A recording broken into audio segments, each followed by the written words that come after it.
막 시작하셨는데 혹시 좀 힘드셨던 점이나 어려웠던 점은 혹시 있으신지 그거를 공유 좀 해주시면 좋으실 것 같아서. 네네.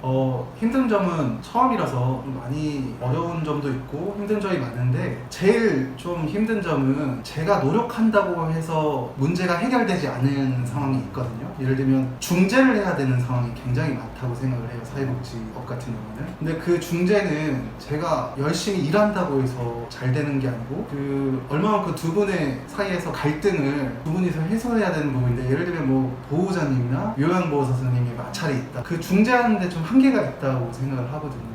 네, 그런 부분에서 조금 힘들고 어렵다라는 생각을 한 적이 있습니다. 또 나이가 좀 젊으시다 보니까 아무래도 네. 또 요양보호사 선생님이 대략 한 40대에서 뭐 60대 사이시고, 그렇죠. 또 보호자분들도 선생님보다 훨씬 나이가 좀 있으시기 때문에 네네. 그런 좀 애로사항도 있으실 것 같아요. 그쵸. 이제 좀 아무래도 좀 연륜이 부족하다고 할 수 있죠. 네.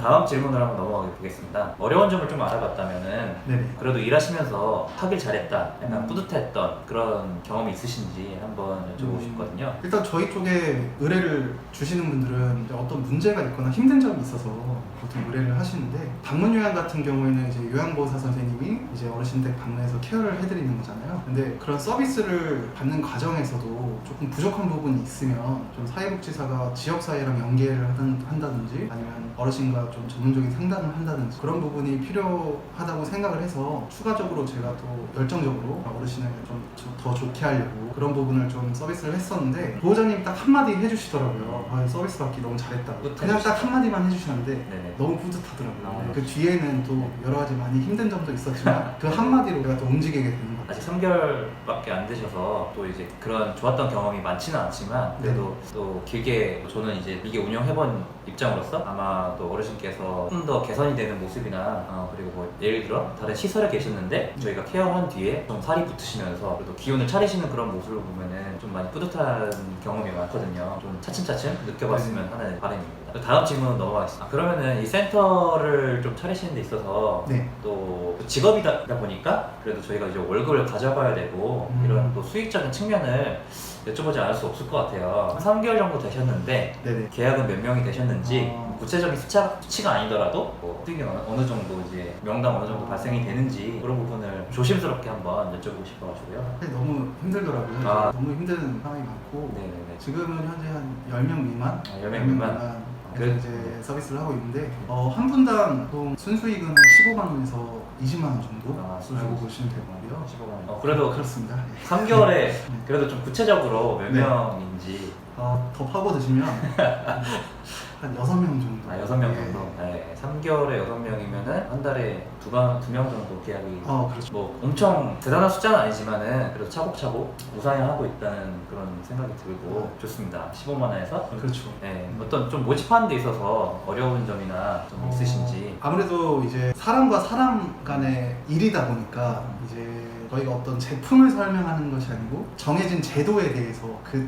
테두리 안에서 서비스를 줘야 되는 부분이다 보니까 경쟁이 굉장히 심하다고 생각을 하거든요. 그래서 이제 어르신 같은 경우에도 이 전화통화로만도 해결될 수 없는 부분이 있고, 의심하는 경우도 요즘에는 뭐 보이스피싱도 많고 그런 제도에 대해서 의심을 받는 분들이 많고, 그리고 이제 이런 쪽을 아예 모르시는 분도 많다고 생각을 해서 경영하는데 어려움을 많이 겪고 있는. 사실은 우리 K 복지사님께서 제가 많이 알려드리고 있는 저희 또 수강생이시기도 한데요. 지금은 아직까지는 5명, 6명 이렇게 좀 계약을 해서 시작을 하셨지만 앞으로 제가 또 더 많은 수급자 어르신을 좀 모집을 해서 정상적으로 발전할 수 있는 센터가 될 수 있게 저도 많이 좀 노력을 하겠습니다. 노력을 하겠고, 혹시 제가 좀 알려드리는 어떤 마케팅이라든지 어르신을 이제 모집하는 그런 부분이나 아니면 고객들을 상대하는 부분이나 아니면 뭐 센터를 운영하는 운영 방법이나 이런 거를 저한테 장기간 수강을 받고 계신데 좀 좋았던 점이나 그런 것 좀 아쉬웠던 점도 괜찮고요. 그런 거를 조금 아무래도 어떤 점이 좋았는지 한 번만. 처음에는 이제 저희 수강을 하면서 마케팅 쪽으로 저도 서비스 쪽으로 일을 많이 했었거든요. 그래서 좀 제 방식대로만 하려고 했었던 것 같아요, 처음에는. 근데 그러다 보니까 좀 이제 업무도 잘 안 되고 수급자 모집도 잘 안 되는데, 결국 이제 좀 마음을 열고 그 수강을 했던 내용을 복습하면서 공부하면서 실제로 좀 많이 성공한 경험이 많거든요. 그래서 이게 또 오래 했다고 해서 자만하는 게 아니고 계속적으로 공부를 해야 되는구나, 그리고 좀 마음을 열고 받아들여야 되는 마음이 또 중요하구나라는 생각을 많이 하고 있거든요. 그런 부분이 참 좋았습니다. 아, 그러면은 이제 마지막으로 지금 이 영상을 시청하시는 우리 예비 창업자분들 또는 이제 사회복지사를 준비하시는 열심히 준비하시는 선생님들한테 네. 좀 어떻게 응원의 한마디를 해주셨으면 저 오늘도 출근하면서 길거리에 커피숍을 많이 봤거든요. 근데 커피숍의 가격이라든지 인테리어 이런 부분이 동일한데 유난히 잘 되는 커피숍이 한 곳 있더라고요. 그래서 새로 시작하는 센터장님이 계시다면 저뿐만 아니고 센터장님도 왜 그곳이 잘 되는지 항상 연구하고 공부하는 자세가 필요하다고 생각합니다. 거기에 또 답이 있다고 생각을 하고 있어서 네네. 꾸준히 공부하고 자만하지 않고 열심히 하다 보면 성공이 눈앞에 있지 않을까 싶습니다. 일단 네, 감사합니다. 네, 그러면은 오늘 우리 K복지사님 인터뷰를 여기서 마치도록 하고 저희 사회복지사 창업연구소는 진심으로 예비 사회복지사 선생님들 성공을 기원합니다. 그럼 다음에 뵙겠습니다.